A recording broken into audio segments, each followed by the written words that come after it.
할렐루야. 오늘도 함께 예배하는 우리 성도님들에게 주님의 은혜와 평강이 함께 하시기를 축복합니다. 우리 주님 앞에 고백하며 나아가겠습니다. 주님과 함께하는 이 고요한 시간, 주님의 보좌 앞에 내 마음을 쏟네. 모든 것 아시는 주님께 감출 것 없네. 내 마음과 정성 다해 주 바라나이다. 온 마음 다해 사랑합니다. 온 마음 다해 주 알기 원하네. 내 모든 삶 주님 것이니 주만 섬기리. 온 마음 다해 나 염려하지 않아도, 나 염려하지 않아도 내 쓸 것 아시니.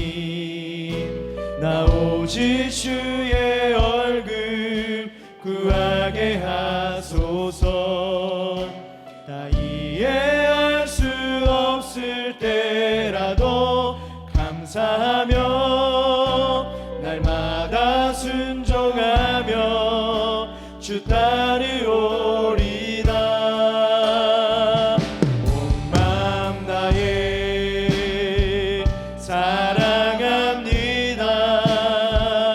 온 마음 다해 주 알기 원하네. 내 모든 삶 주님 것이니 주만 섬기리. 온 마음 다해 온 마음 다해 온 마음 다해 사랑합니다.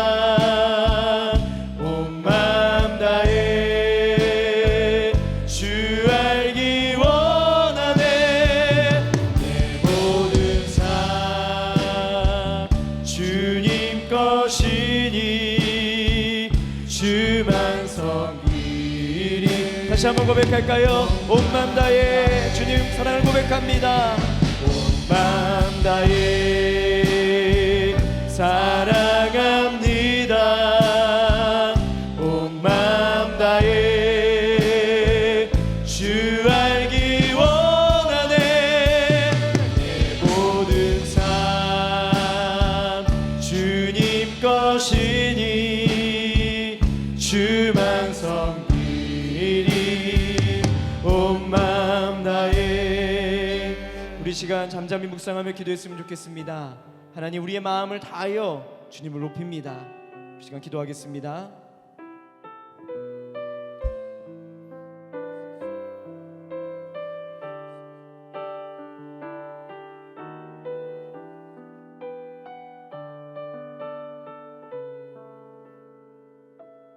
하나님 감사합니다. 오늘도 찬양의 자리로 불러주심에 감사합니다. 예배의 자리로 불러주심에 감사합니다. 하나님, 이 시간 주님 앞에 온전히 나아가는 시간 되게 하여 주시옵소서. 감사드리며 예수님의 이름으로 기도했습니다. 아멘. 할렐루야. 우리의 반석 되시고 또 우리의 모든 것 되신 우리 주님을 함께 찬양하겠습니다.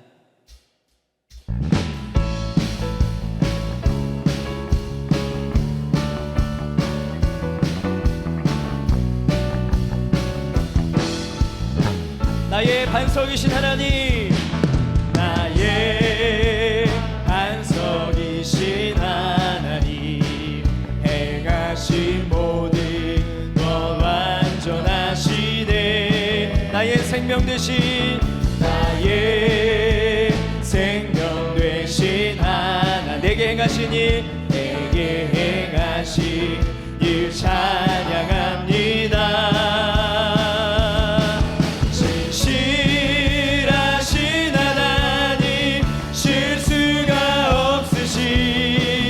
좋으신 나의 주,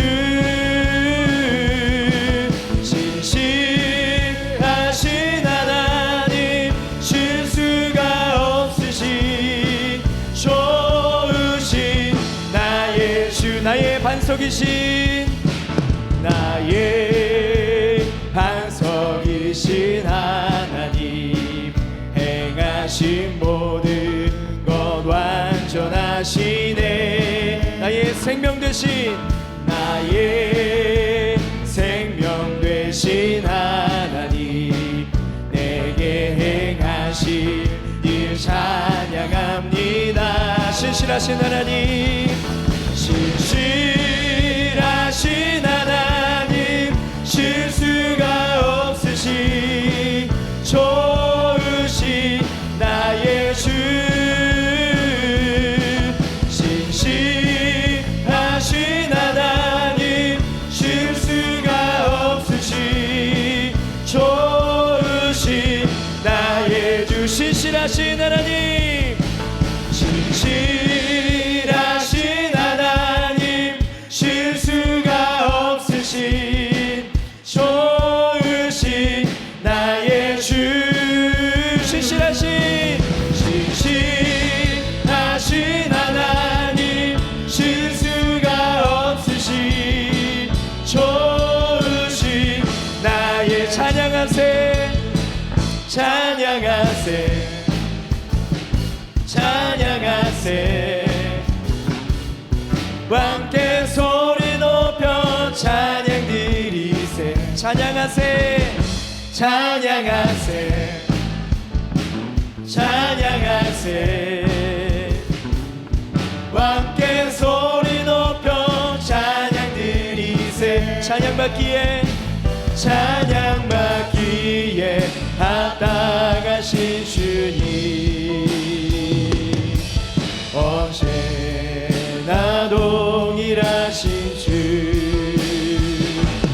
무릎 꿇고서 주 이름 외치세 예수 나의 왕 예수 나의 왕 예수 나의 왕 다시 한번 고백합니다. 찬양하세 찬양하세 찬양하세 함께 소리 높여 찬양 드리세 찬양하세 찬양하세 찬양하세 함께 소리 높여 찬양 드리세 찬양받기에 찬양받기에 합당하신 주님 언제나 동일하신 주 무릎 꿇고서 주 이름 외치세 예수 나의 왕 예수 나의 왕 예수 나의 왕 찬양받기에 합당하신 주님 찬양받기에 합당하신 주님 언제나 동일하신 주 언제나 동일하신 주 무릎 꿇고서 주 이름 외치세 예수 나의 왕 예수 나의 왕 예수 나의 왕 예수 나의 왕 예수 나의 왕 예수 나의 왕 예수 나의 왕 아멘. 하나님 영광의 목소리로 드립니다.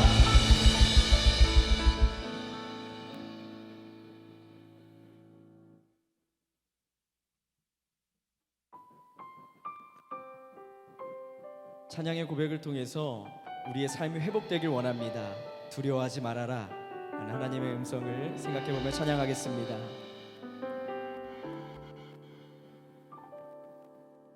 보라 너희는 두려워 말고 보라 너희를 인도한 나를 보라 너희는 지지 지치지 말고 보라 너희를 구원한 날을 너희를 치던 적은 어디 있느냐 너희를 억누르던 원수는 어디 있느냐 보라 하나님 구원을 보라 하나님 능력을 너희를 위해서 쌓으시니 주의 손이 보라 보라 하나님 구원을 보라 하나님 능력을 너희를 위해서 쌓으시니 주의 손이 보라 보라 너희는 보라 너희는 두려워 말고 보라 너희를 인도한 날이 보라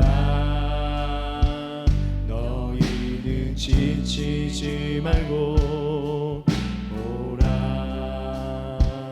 너희를 구원한 날이 너희를 치던 적은 어디 있느냐 너희를 억누르던 원수는 어디 있느냐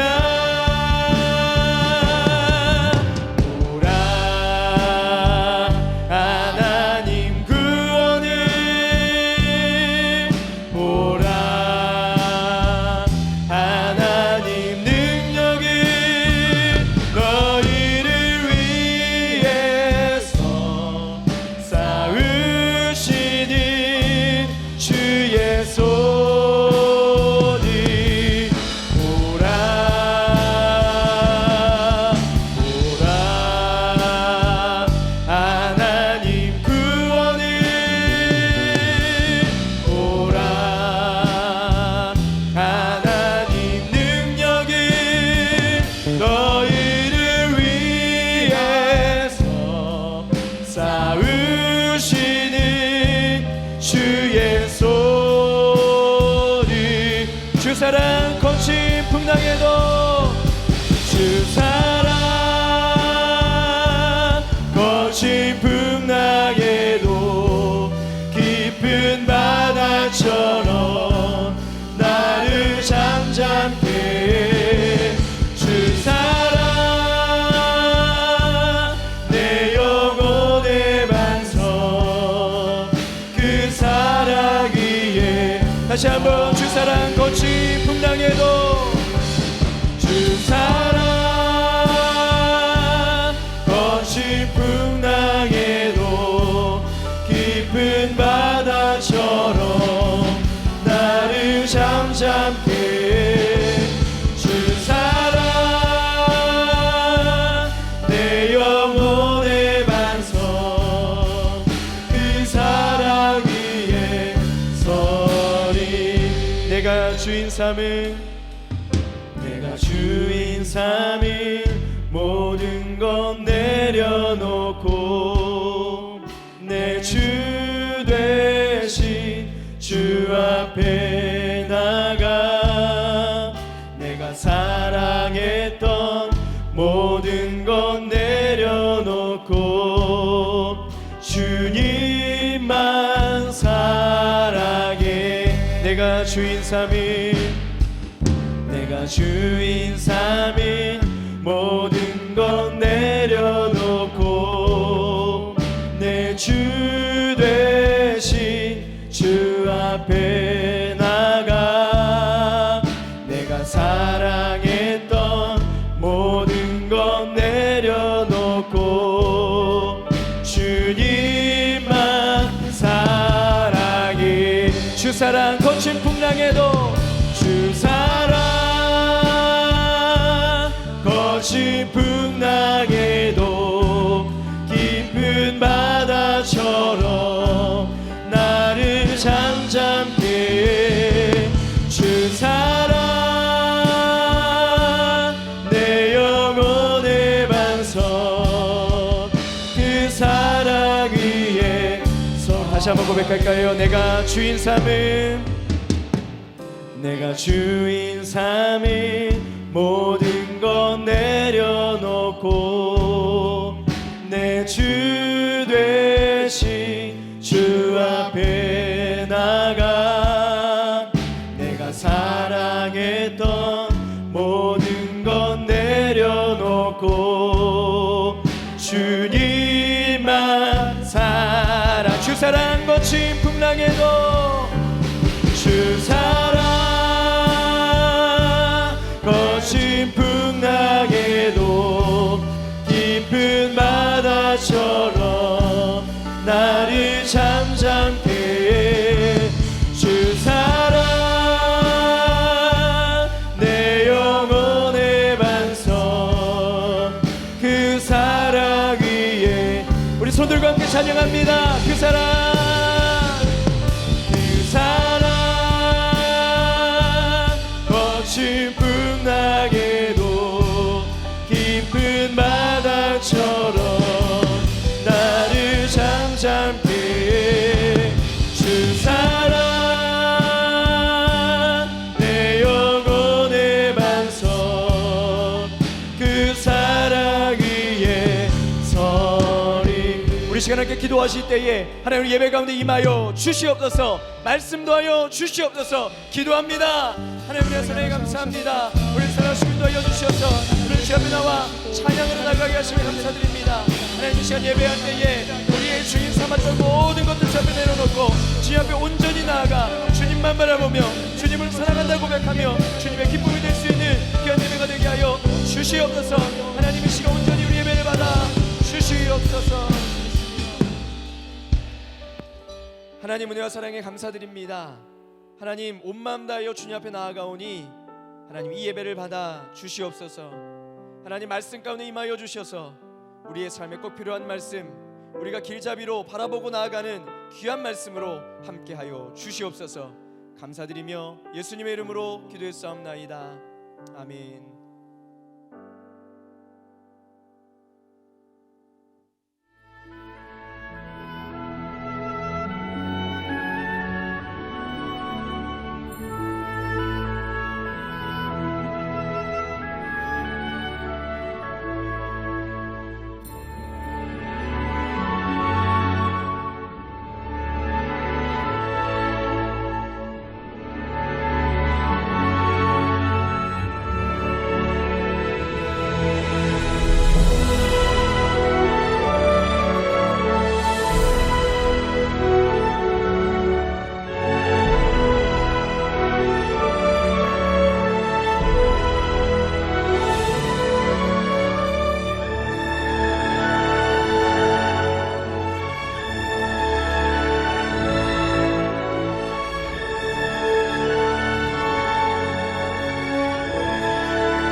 오늘 우리에게 주시는 하나님의 말씀은 고린도전서 15장 9절에서 11절까지의 말씀입니다. 나는 사도 중에 가장 작은 자라. 나는 하나님의 교회를 박해하였으므로 사도라 칭함 받기를 감당하지 못할 자니라. 그러나 내가 나된 것은 하나님의 은혜로 된 것이니 내게 주신 그의 은혜가 헛되지 아니하여 내가 모든 사도보다 더 많이 수고하였으나 내가 한 것이 아니요 오직 나와 함께 하신 하나님의 은혜로라. 그러므로 나나 그들이나 이같이 전파하매 너희도 이같이 믿었느니라. 이는 우리에게 주시는 하나님의 말씀입니다. 아멘. 4월 한 달 동안 내 영혼의 찬양이라는 주제로 수요 예배를 드리고 있습니다. 그동안 우리가 불렀던 친숙한 찬양 속에 숨어 있었던 은혜의 이야기를 함께 나누며 하나님의 귀한 말씀을 나누어 보았는데요. 아마 우리 성도님들께는 하나님의 은혜를 더 깊이 찬양하는 시간이 되지 않았을까 하는 생각이 듭니다. 그리고 벌써 오늘이 마지막 시간입니다. 바라기는요, 내 영혼의 찬양을 통해서 이전보다 더 진실되고 간절하게, 그리고 또 내 영혼을 다해서 하나님을 찬양하는 저와 여러분이 되었으면 참 좋겠습니다. 오늘 우리가 마지막으로 나눌 찬양은요, 찬송가 23장 만입이 내게 있으면입니다. 이 찬양은 찰스 웨슬리가 중생의 체험을 하고 1년이 지난 1739년에 자신의 회심을 기념하면서 쓴 찬송시입니다. 웨슬리, 네, 뭔가 좀 이렇게 많이 들어보신 단어죠. 감리교인이라면요, 감리교의 창시자는 웨슬리다라는 말 굉장히 많이 들어보셨을 겁니다. 우리 감리교회는요, 존 웨슬리 목사님을 시작으로 여기까지 이렇게 이어진 교단인데요. 매해 5월 24일을 중심으로 존 웨슬리 목사님의 회심을 기억하면서 웨슬리 회심 기념주간 부흥회, 이렇게 부흥회를 좀 지키기도 합니다. 그런데 여러분, 이분은요, 존 웨슬리고요. 오늘 우리가 함께 나누고자 하는 찬송가 23장을 쓴 분은 찰스 웨슬리입니다. 이름이 비슷하죠? 네, 바로 이 찰스 웨슬리가 우리 감리교회의 창시자 존 웨슬리 목사님의 동생이에요. 그리고 이분도 안수를 받으신 목사님이십니다. 찰스 웨슬리 목사님. 그런데 이 찰스 웨슬리, 이분이 어떤 분이신지에 대해서는 많이 밝혀진 그런 이야기들이 많이 우리에게 잘 알려진 내용이 없습니다. 제가 이 설교를 준비하면서요, 김진두 목사님의 책 찰스 웨슬리의 생애와 찬송이라는 이 글을 읽으면서 찰스 웨슬리 목사님에 대해서 좀 공부해 볼 수 있는 좋은 기회가 저에게 좀 있었습니다. 그런데 공부를 해보니까요, 이 감리교 운동의 출발점이 되었던 옥스퍼드의 신성회, 홀리클럽, 이 홀리클럽의 시작점이 엄밀히 따져보았을 때 찰스 웨슬리 목사님이었고요. 또 메소디스트라고 불리는 최초의 사람도 이 찰스 웨슬리 목사님이었습니다.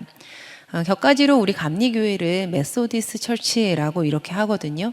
그러니까 메소디스트라는 뜻은 규칙주의자라는 뜻이에요. 그러니까 우리 감리교도들은 신앙의 규칙주의자들이다라는 그 별명을 가진 사람들이 바로 우리 감리교인입니다. 돌아와서 이 찰스 웨슬리 목사님은요, 형과 함께 무려 60년 동안이나 같은 길을 걸으면서 열매를 많이 맺었는데 그 열매들이 모여서 바로 오늘 우리의 감리교가 된 것이죠. 그럼 지금부터 이 찰스 웨슬리 목사님의 이야기를 들려드릴 건데요. 우리가 잘 들어보지 못했던 인물이기 때문에 이분의 삶의 이야기를 아주 조금은 길게 좀 준비를 해보았습니다. 이 찰스 웨슬리 목사님은요, 아버지 사무엘 웨슬리와 어머니 수산나 웨슬리 사이에서 18번째 아들로 태어납니다. 그의 아버지는 당시 영국 국교회의 목사님으로요, 에벗 교구의 담임 목사님으로 이렇게 심우하면서 살고 계셨어요. 이 부부에게는 19명의 자녀들이 있었는데, 그런데 그 중에서 9명이 이미 어려서 세상을 다 떠났고 10명의 자녀만 남아서 성장을 하게 됩니다. 18번째 아들이었던 이 찰스가 태어났을 때 그는 굉장히 약한 아기로 태어나요. 출산 예정일보다 한 달이나 빨리 이 아기가 태어났기 때문이었는데, 아기가 태어났을 때는 거의 죽은 것처럼 이렇게 보였다는 거예요. 그러니까 이미 많은 자녀를 잃어버렸던 이 웨슬리 부부가 이 18번째 찰스가 이렇게 약하게 태어났을 때 굉장히 걱정을 했다고 합니다. 이렇게 찰스 웨슬리 목사님은 태어날 때부터 약하게 태어나서 이렇게 살았고 평생 그의 건강이 좋진 않았다고 해요. 그리고 여기에 한 가지를 더 하자면 이 웨슬리의 가정은 굉장히 가난했습니다. 여러분이 가난이라는 것은요, 현실로 맞이하게 되면 참 고통스럽고 오늘을 살아가기에 쉽지 않게 만드는 것이 가난인 것 같아요. 그런데 이렇게 가난한 가정에서 태어난 찰스 웨슬리 목사님은 한평생의 삶이 그 가난 때문에 참 쉽지 않은 인생을 살았습니다. 하지만 웨슬리 형제들은 어린 시절부터 돈독한 신앙을 가진 어머니의 굉장히 독특한 이 신앙 교육을 받으면서 연약했던 몸과 가난을 다 이겨냅니다. 어머니 수산나의 교육 방법은 굉장히 유명한데요. 그녀는 아이들이라 할지라도, 그러니까 아기라 할지라도 아담에게서부터 이어져 내려왔던 원죄의 뿌리를 가지고 태어나기 때문에 단호하게 그리고 또 엄격하게 치밀한 신앙 교육이 그들에게 필요하다라고 생각을 했던 인물이었습니다. 그래서 그녀는 자녀들이 아주 어린 시절부터 철저한 신앙을 가지도록 훈련을 시키면서 이렇게 이 자녀들을 키워요. 먹는 것, 잠자는 것, 성경 읽는 것, 공부하는 것 등등등 모든 생활을 정해진 규칙에 따라서 시간표를 지켜서 훈련하도록 이렇게 그 자녀들을 키웁니다. 그리고요, 지금 이 교육 방법은 제가 좀 한번 따라해보고 싶은 건데요. 매주 한 번씩 자녀들을 한 명씩 따로 만나서 개인적인 상담의 시간을 가집니다. 그러니까 매주 한 번 약 1시간 이상을 자녀들이 엄마랑 단둘이 만나서 이렇게 한 주간의 생활에 대해서 대화를 나누는 거예요. 이 찰스 웨슬리 목사님은요, 매주 토요일마다 엄마를 만나는 날을 그가 가졌다고 하는데, 훗날 어머니와의 개인 상담의 시간이 자신의 생애에 있어서 가장 아름답고 복된 시간이었다. 또 자신의 마음과 삶의 형성에 아주 큰 영향을 주는 유익한 시간이었다라고 이렇게 추억을 합니다. 그렇게 성장한 찰스 웨슬리는요, 웨스트민스터 스쿨의 왕실 장학생으로 공부할 수 있을 만큼 천부적인 재능을 보입니다. 그리고 이후에 19살의 나이에 왕실 장학생으로 옥스퍼드 크라이스트 처치 대학에 입학을 하게 돼요. 하지만 가난했다고 했잖아요. 그의 가난 때문에 그 과정들이 그렇게 쉽지는 않았습니다. 그렇게 옥스퍼드 대학에서 두 번째 해를 맞이하게 되었을 때 그의 생활에 굉장히 큰 변화가 찾아옵니다. 바로 절반만 그리스도인이거나 아니면 거의 그리스도인이 될 뻔한 그리스도인이 되는 것이 아니라 100% 그리스도인, 그러니까 온전한 그리스도인이 되어서 그리스도인의 완전을 이루었으면 좋겠다라는 거룩한 결심이 그에게 생긴 거예요.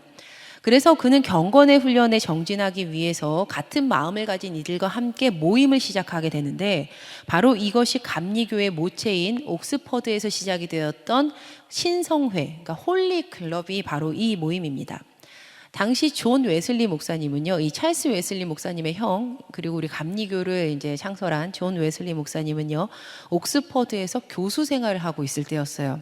그러니까 곧장 동생 찰스랑 이 홀리클럽 멤버들을 가르치는 그 학생들의 지도자로 이 존 웨슬리 목사님이 세워집니다.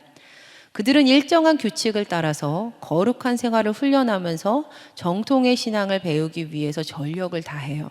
굉장히 대단하죠. 지금 김진도 목사님의 글 중에서 한 부분을 제가 좀 발췌했는데요. 한번 좀 들어봐 주세요.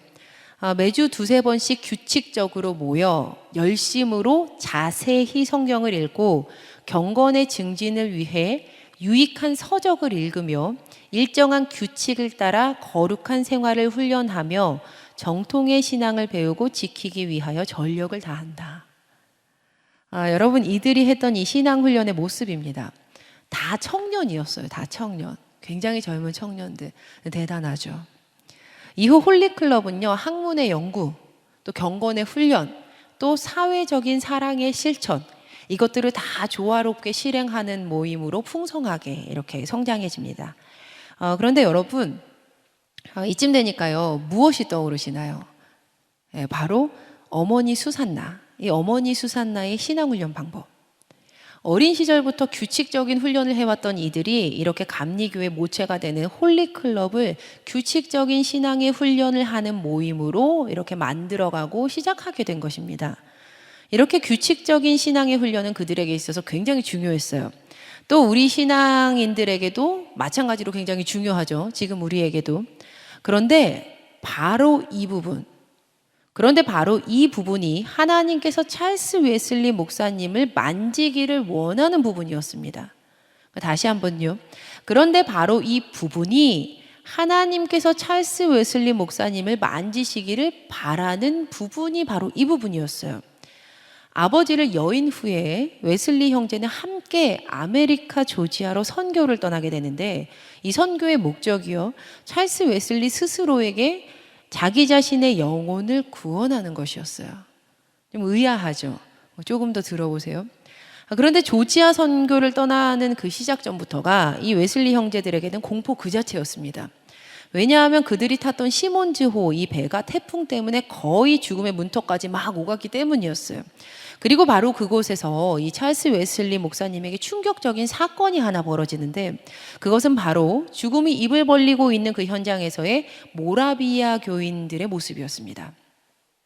심지어 어린아이까지도 평화와 기쁨 속에서 다 두 팔을 벌리면서 찬양하면서 죽음을 두려워하지 않는 그 모습을 보여주었던 것이에요. 이 모습은 찰스 웨슬리 목사님의 그 한평생의 굉장히 중요한 기억 중에 하나로 남게 됩니다. 이렇게 우여곡절 끝에 그들이 탄 배가 아메리카 조지아에 도착을 하게 됩니다. 복잡하게 시작되었던 이 찰스 웨슬리 목사님의 선교는 사역의 현장에서도 어찌할 수 없는 큰 문제들에 봉착을 하게 됩니다. 바로 그의 목회가 너무 규칙적이었다라는 점이었어요. 그러니까 그 규칙적인 그의 목회가 선교지 사람들에게 맞지 않았던 거예요. 자신이 훈련해왔던 지난날의 삶의 모습들, 그러니까 그 성도들도 그 모습을 따라서 동일하게 이렇게 생활해야 된다라는 생각이 지나친 권위주의로 변질돼 버린 것이죠. 그의 목회 방식이 맞지 않았던 그 성도들도요, 사사건건 모든 일에 다 반발을 일으킵니다. 결국 찰스 웨슬리 목사님은 선교에 실패하게 돼요. 더불어 동일하게 함께 갔던 그 존 웨슬리 목사님 또한 조지아 선교에 실패합니다. 이 웨슬리 형제가 다 조지아 선교에서 실패해요. 엎친 데 덮친 격으로 찰스 웨슬리 목사님의 몸이 더 약해졌고, 이제는 대부분의 시간을 누워서 지낼 수밖에 없게 되었습니다. 조지아 선교는요, 처음부터 끝까지 다 고통과 괴로움의 시간으로 채워지는 그런 시간이었는데, 약 14개월 만에 고국으로 돌아오게 된 찰스 웨슬리 목사님의 나이가요, 겨우 29살이었어요. 그런데 이처럼 어렵게 고국으로 돌아온 이 찰스 웨슬리 목사님, 젊은 찰스 웨슬리 목사님에겐 갈 곳이 전혀 없었습니다. 가난한 그 삶, 그리고 또 병든 몸을 이끌고 이곳 저곳을 전전하던 이 목사님이 잠시 영국에 들렀던 모라비아 교회 이 선교자 피터 벨러 목사님을 만나게 돼요, 이때. 근데 피터 벨러 목사님이 목사잖아요, 이 찰스 웨슬리 목사님이. 근데 이 목사에게 뜬금없이 이런 질문을 하는 거예요. 당신은 구원받기를 바라십니까? 목사에게 한 질문이었어요. 당신 구원받기를 바라십니까? 그런데 이 질문에 찰스 웨슬리 목사님이 굉장히 진지하게 대답을 합니다. 예. 그러자 피터 벨러 목사님이 한 가지를 더 물어요. 그렇다면 당신은 무엇으로 당신의 구원을 이룰 수 있다고 믿습니까? 무엇을 통해서 당신의 구원을 이룰 수 있다고 믿느냐는 거예요. 그가 대답합니다. 나는 나의 최선의 노력으로 하나님을 섬겨왔습니다. 나는 나의 최선의 노력으로 하나님을 섬겨왔습니다. 저는 개인적으로 이 대답에서 굉장히 놀랐습니다. 공부를 하면서 이 부분을 딱 보는데 굉장히 놀랐어요. 자신의 최선의 노력으로 하나님을 섬겼다라는 이 대답이 구원받았느냐, 어떻게 구원받느냐라는 질문에서 나왔기 때문이에요. 이 대답을 들은 이 벨러 목사님이 말없이 고개를 좌우로 젓습니다. 조금 후 찰스 웨슬리 목사님이 그 모습을 보면서 이렇게 말하는 거예요. 나의 모든 노력이 나의 구원을 이루는데 충분하지 않다는 말입니까? 평생을 규칙적인 신앙의 훈련을 받아서 살아왔던 이 찰스 웨슬리 목사님의 마음 깊숙한 곳에 숨어 있었던 진짜 구원관, 정말 그가 어떤 것을 믿고 있는지에 대한 진짜 구원관이 드러나는 사건이었습니다.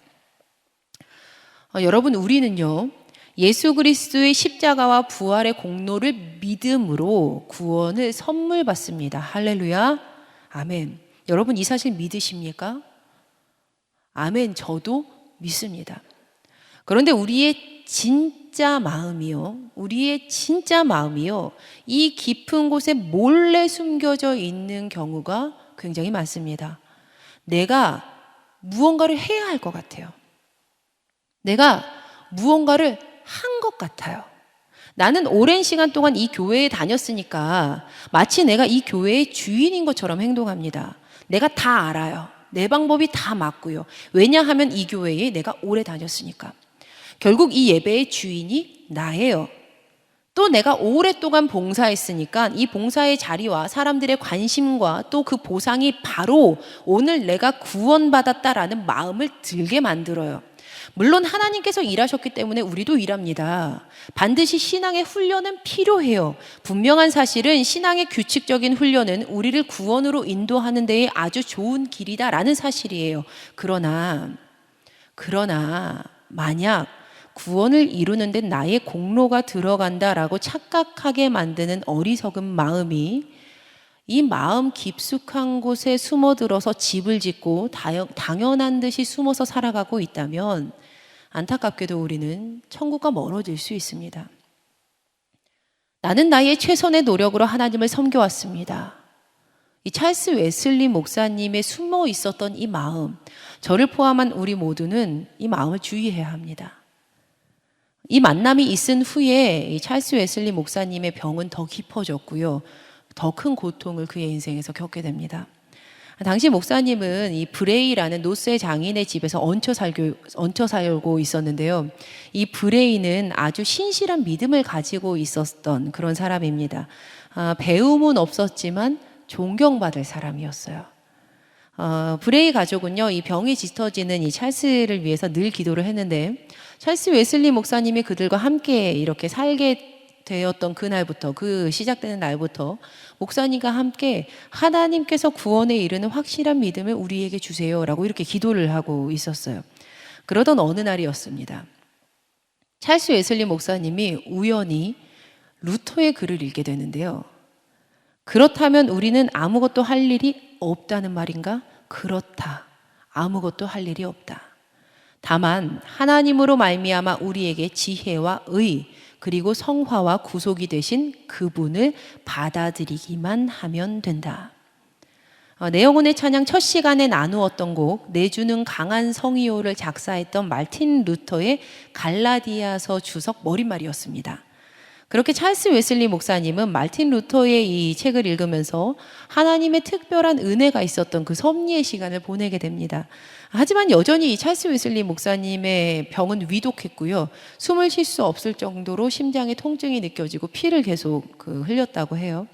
그러던 1738년 5월 21일 아침, 누군가 갑자기 목사님의 방에 이렇게 문을 열고 들어와서 나사렛 예수님의 이름으로 일어나라. 그리고 너의 병이 다 나았다는 것을 믿어라 라고 외칩니다. 바로 찰스 웨슬리 목사님이 신세지고 있었던 집주인이었던 브레이의 누이 동생이었어요. 이 브레이의 누이 동생이 기도 중에 이렇게 선포해라 라는 하나님의 그런 마음을 주셨는데 자기 자신을 보니까 자기 처지를 생각해 보니까 미처 용기가 나지 않는 거예요. 그러니까 머뭇머뭇거리다가 오라버니의 격려를 받아서 이 말씀을 들어가서 전했던 겁니다. 그리고 찰스 웨슬리 목사님은 이처럼 배움도 없고 가진 것도 없었던 한 사람이 선포한 그 말씀을 통해서 성령을 체험하게 되었고 구원의 주님을 온전히 만나게 됩니다. 그리고 더 신기한 일이 벌어지는데요. 감사한 일이죠. 그로부터 3일 후였던 1738년 5월 24일 저녁 8시. 존 웨슬리 목사님 또한 동생 찰스가 은혜를 받았던 곳에서 10분 거리였던 올더스게이트 거리에 모라비아 교인 기도회에 참석하던 중에 루터의 로마서 서문, 이때도 루터예요. 루터의 로마서 서문을 들으면서 복음적인 회심을 경험을 하게 됩니다. 이렇게 두 형제 모두가 하나님의 전적인 은혜로 구원받음을 경험하게 된 것이지요. 이후 찰스 웨슬리 목사님의 건강이 회복이 되기 시작을 하는데요.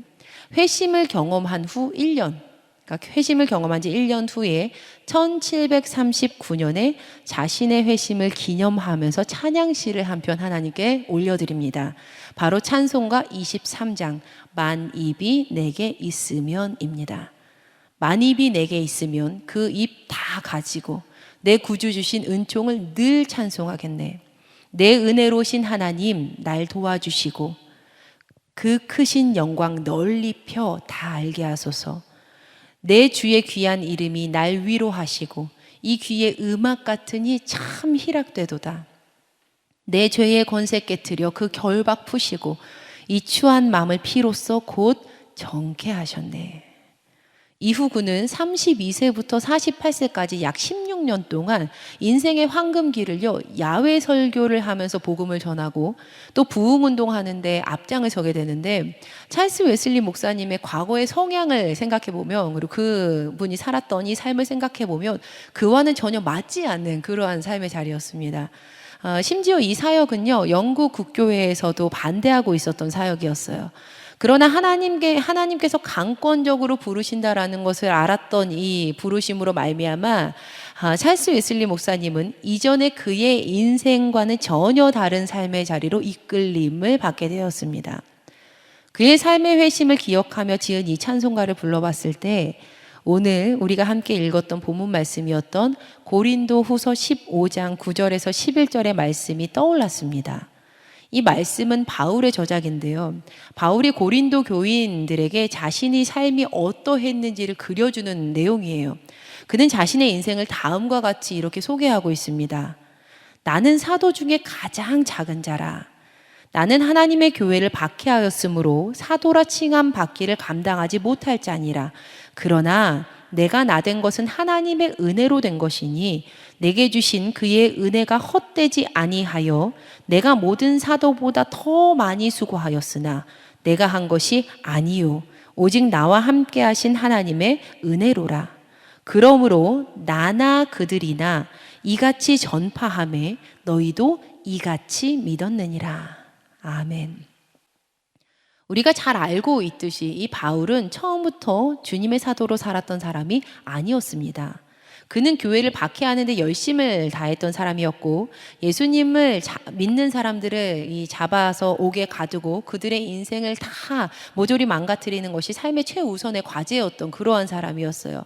그러나 주님께서는 그렇게 살았던 바울을 다메섹으로 가던 그 길에서 빛으로 만나 주셨고 그 빛에 눈이 멀었던 바울은 다시 앞을 보게 되면서 이전과는 전혀 다른 인생을 살아가게 됩니다. 고린도 후서 말씀을 보면요. 고린도 후서의 말씀을 보면 구원받은 후에 바울의 삶이 어떠했는지 한눈에 이렇게 볼 수 있는 구절들이 있는데요.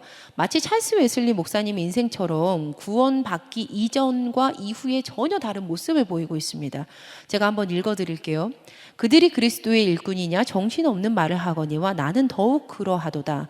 내가 수고를 넘치도록 하고 옥에 갇히기도 더 많이 하고 매도 수없이 맞고 여러 번 죽을 뻔하였으니 유대인들에게 40에서 하나 감한 매를 5번 맞았으며 3번 태장으로 맞고 1번 돌로 맞고 3번 파선하고 일주야를 깊은 바다에서 지냈으며 여러 번 여행하면서 강의 위험과 강도의 위험과 동족의 위험과 이방인의 위험과 시내의 위험과 광야의 위험과 바다의 위험과 거짓 형제 중에 위험을 당하고 또 수고하며 애쓰고 여러 번 자지 못하고 줄이며 목마르고 여러 번 굶고 춥고 헐벗었노라.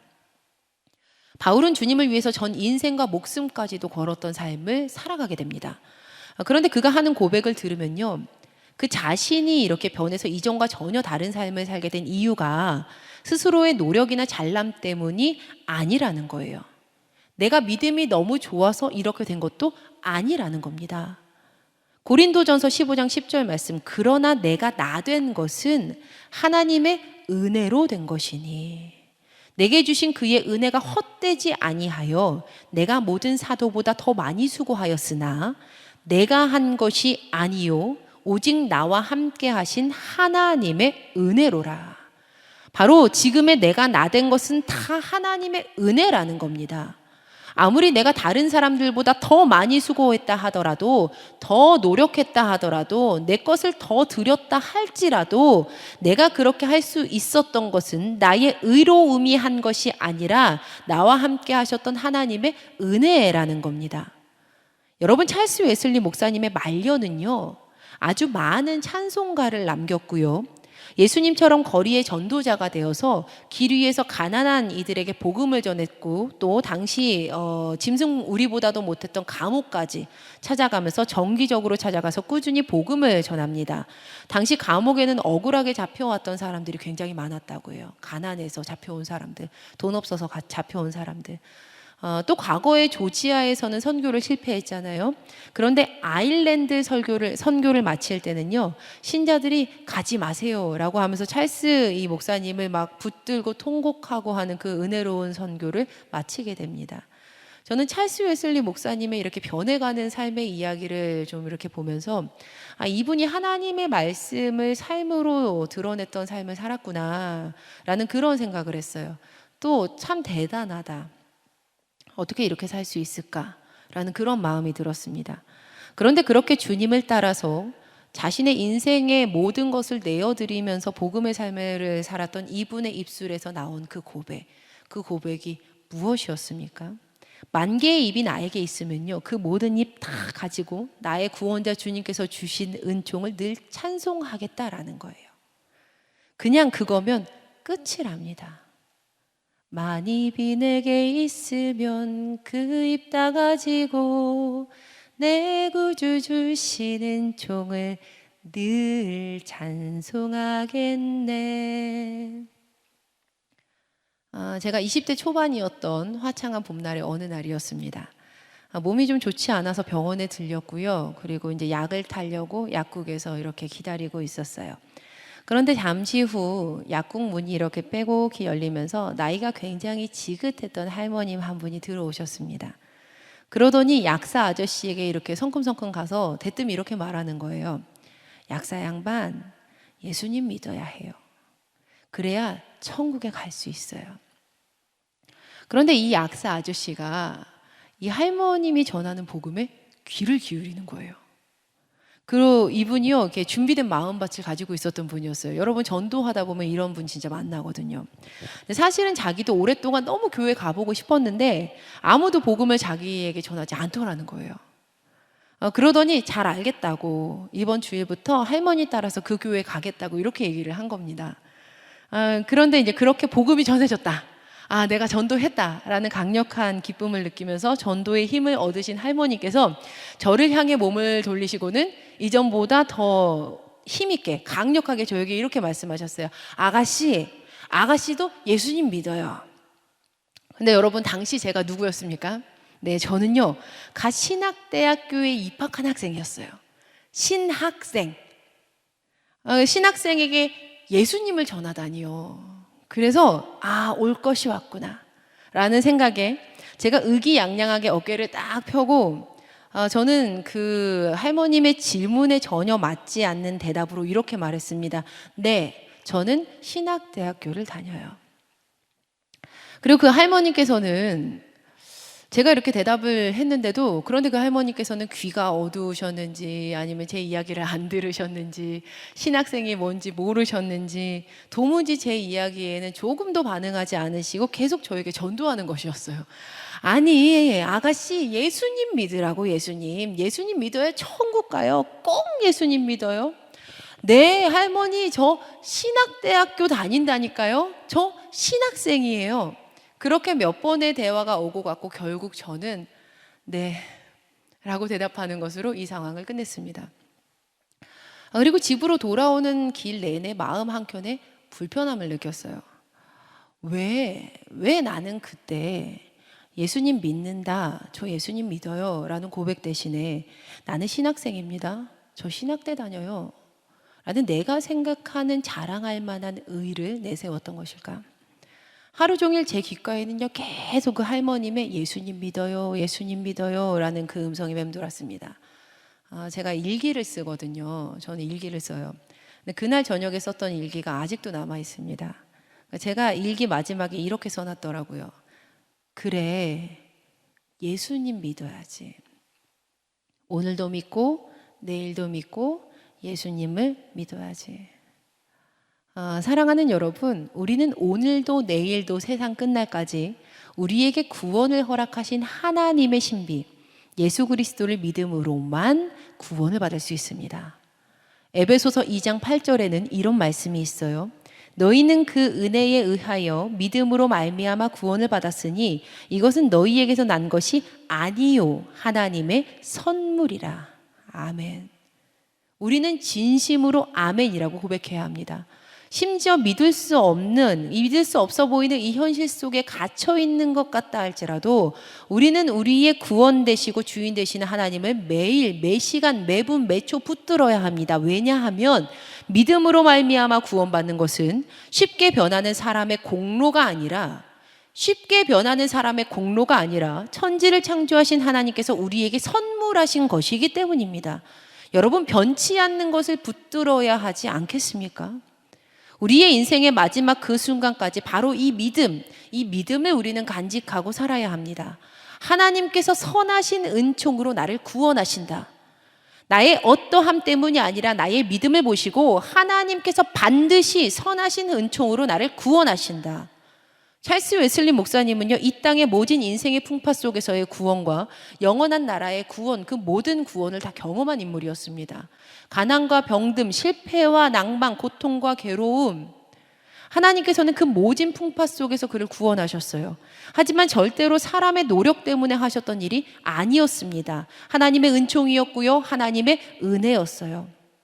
오늘 이 시간 동일하게 살아계신 하나님께서는 저와 여러분을 그분의 선하신 은총으로 구원하시기를 바라십니다. 하나님께서는 오늘 이 시간 그 선하신 은총으로 우리를 구원하실 줄을 믿습니다. 그럼 사랑하는 여러분, 제가 마지막으로 질문 한 가지 하고 싶어요. 만약 여러분에게 만 개의 입이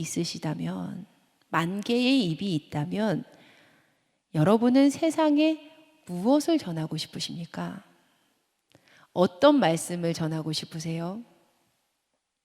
우리는 우리를 구원하신 하나님을 찬양하는 것, 그것을 전해야 합니다. 우리의 영혼을 다해서 하나님을 찬양하는 그 찬양을 올려드려야 해요. 만 입이 내게 있으면 그 입 다 가지고 내 구주 주신 은총을 늘 찬송하겠네. 이렇게 결단하는 우리 모두가 되기를 주님의 이름으로 축원합니다. 다 함께 찬송가 23장 만 입이 내게 있으며 찬양하시며 결단하시겠습니다.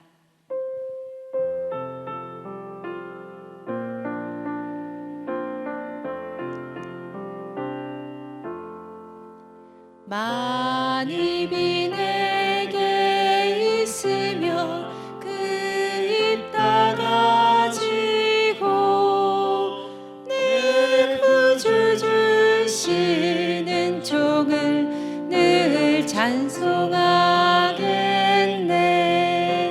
내 은혜로우신 하나님 날 도와주시고 그 크신 영광 널리 펴 다 알게 하소서. 내 주의 귀한 이름이 날 위로하시고 이 귀의 음악 같으니 참 희락되도다. 내 죄의 권세 깨트려 그 결박 푸시고 이 추한 마음을 비로소 곧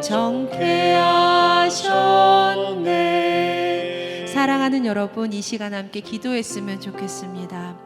하나님, 우리에게 만 개의 입이 있다면, 만 입이 있다면 그 모든 입을 가지고 주님 주신 은총을 찬양하며 구원하신 하나님께 영광 돌리게 하여 주시옵소서. 함께 결단하시며 기도하시겠습니다. 하나님 아버지, 고맙고 감사합니다. 주님 은혜 허락하여 주셔서 하나님 우리가 온전히 하나님을 찬양하는 귀한 인생 살아가게 하여 주시고 하나님 이 땅에서의 모든 인생의 풍파 속의 구원과 영원한 나라의 구원을 경험하게 하여 주시옵소서. 선하신 하나님, 은총으로 우리를 구원하실 것입니다. 선하신 하나님, 은총으로 우리를 반드시 구원하실 것을 믿습니다. 하나님, 우리가 변치 않는 것 붙들게 하여 주시고 믿음으로 말미암아 구원받는 것, 쉽게 변하는 사람의 공로가 아니라 천지를 창조하신 하나님께서 우리에게 주신 선물임을 믿음으로 고백하게 하여 주시옵소서. 인생의 마지막 순간까지 이 믿음 간직하며 살아가기를 간절히 소망합니다. 아버지, 은혜 더하여 주시옵소서. 살아서 역사하시는 하나님 아버지, 고맙고 감사합니다. 하나님께서 선하신 은총으로 우리를 반드시 구원하실 것을 믿습니다. 하나님, 우리가 우리를 구원하신 그 하나님의 은혜를 찬양하는 귀한 입술 가지게 하여 주시고 귀한 인생 될 수 있도록 은혜 더하여 주시옵소서. 우리의 무엇으로 구원받는 것 아닙니다. 하나님의 선하신 은총으로 구원받습니다. 하나님, 주님 안에서 주님께서 주시는 귀한 구원의 은혜를 받아 누리며 매일매일 주님과 동행하는 귀한 자녀들 되게 하여 주시고 각 처소에서 예배드리는 곳곳마다 하나님의 역사하심을 보여 주시옵소서. 믿음대로 역사하여 주시옵소서. 귀한 예물 주님께 드리는 손길 있습니다. 하나님, 주님께 드리는 손길마다 마르지 않는 샘물 되어 먹이시고 입히시는 하나님의 은혜 경험하게 하여 주시고 부족하여서 모자라서 주께 드리고 싶으나 드리지 못하는 주님의 자녀들이 있다면 위로하여 주시고 하나님의 역사하심으로 주께 드리는 귀한 인생 되게 하여 주시옵소서. 이제는 우리 주 예수 그리스도의 은혜와 살아계신 아버지 하나님의 무한하신 사랑하심과 성령님의 감화감동 교통 인도하심의 귀한 은혜가 온전히 주님께서 주시는 귀한 구원의 은혜를 받아 누릴 주님의 귀한 자녀들 위해 이제로부터 영원까지 함께 하시기를 간절히 축원하옵나이다. 아멘.